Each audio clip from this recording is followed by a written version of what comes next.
এখনকার ছেলেরা কেউ কথা শুনে, কারো কেউ কথা শুনে না। ডাইনে যাইতে বললে বামে যায়, বামে যাইতে বললে ডাইনে যায়। ছেলেরা আলাদা করে দিয়ে এখন আমি এই অবস্থাতে কোনো রকম আর কি বাচ্চা রয়েছি এই ডাল বাচ্চা। কোম্পানিতে চাকরি করি, ওখানে কিছু টাকা পয়সা পাই, ওই দিয়ে আমার সংসার চলে না। তাহলে আমি ওই কোম্পানির যেদিনকার ছুটি পাই সেদিনকে আমি এই অটোটা নিয়ে বাড়াই। এই অটোটা চালাইয়া আমার ছেলে একটা, মেয়ে একটা। মেয়েরা আয় পাস করাইছি, পরে বিয়ে দিয়েছি। ছেলেও কিছু লেখাপড়া করছে, করে বিয়ে দিয়েছি।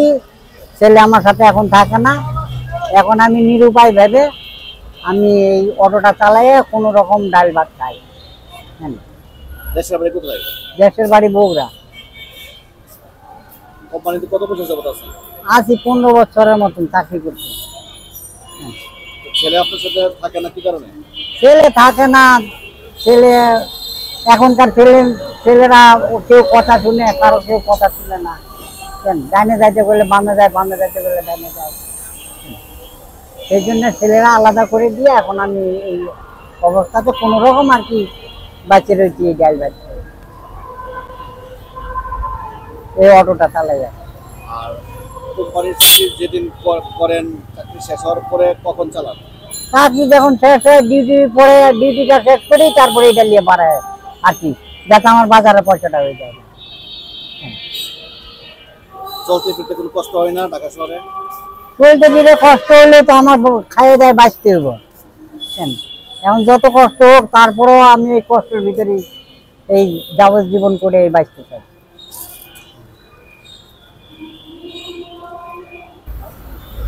আচ্ছা, অটো রিক্সাতে চালান, এটাও তো সরকারের মানে নিয়মের মধ্যে আসতেছে না, অবৈধ? অবৈধ, এটা ঠিক আছে, কিন্তু সরকারের যদি আমাদেরকে যদি এই জিনিসটা যদি এক সাইড করে দিত যে তোমরা এদিকে চালাও, এদিকে আসবে না, তাহলে আমরা সেই নিয়ম মতনই থাকতাম। কিন্তু আমরা এখন বৃদ্ধ হয়ে গেছি, এখন তো আমরা পায়ের রিক্সা পারি না শক্তিতে। তারপরে এক সাইড যদি করে দিত সরকারে, তাহলে মনে করেন এক সাইড মতন আমরা থাকতাম। তারপরে এই ঢাকা শহরে এত জানতাম হতো না, এক সাইডে পড়ে থাকতো মোটর নিয়ে। আপনার ওয়াইফ কি করে? আমার ওয়াইফ কারখানাতে কাজ করে।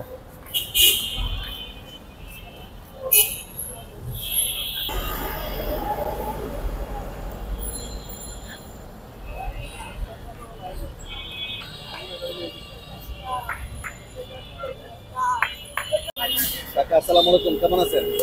আল্লাহর রহমতে ভালো আছে।